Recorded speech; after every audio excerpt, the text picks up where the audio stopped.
आमच्या घरात कसं असतं माहिती आहे, ज्या दिवशी भाजी असेल ना त्या दिवशी भाजीच असतं ना, ज्या दिवशी मच्छी असेल ना त्या दिवशी मच्छीच असतं. म्हणजे तळलेली मच्छी, मच्छीचा रस्सा वगैरे ना. भाजी असेल तेव्हा वरण भात, भाजी, चपाती, भाकरी असं. पण आता काय झालं आहे सांगते. म्हणजे सकाळी इडल्या केल्या होत्या नाश्त्याला, त्यातल्या या 4-5 इडल्या राहिल्या. ठीक आहे, आता इडल्या राहायला राहूच शकतात. पण लेकीसनी आवर्जून बनवायला सांगितला होता सांबार. आता हा एवढा सांबार राहिला. आता रविवारच्या दिवशी मच्छीच्या वाराला कोण हा सांबार खाणार आहे सांगा तुम्ही. मग मी काय आयडिया केली, नाहीतरी मी असं कोणाकडे तरी बघितलेलं आहे का तिखट डाळीशी तळलेली मच्छी खातान का नाही सांगा तुम्ही. खातान, काही लोक खातान. पण एक प्रश्न होता, माझे घरातली लोक हे खातील का, म्हणजे त्यांना आवडेल का. नाही तर ताबडतोब रस्सा बनवायला सांगायची.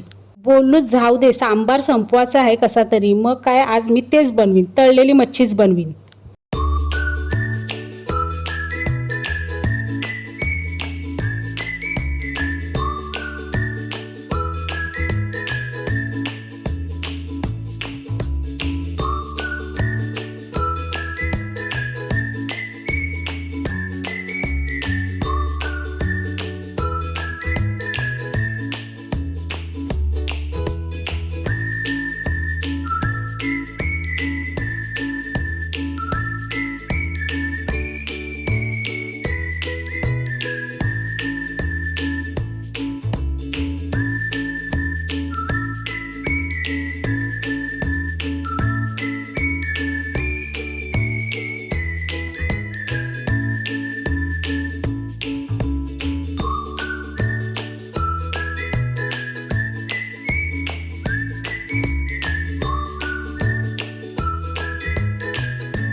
दिसते तर भारी, वाढून घेतलेला ताट मस्त दिसते ना. खरं सांगू एकदम टेम्पटिंग वाटते. आता काय माहिती घरातल्यांना आवडते का नाही आवडते. आवडलं का नाही पुढच्या व्हिडिओ नक्की सांगेन.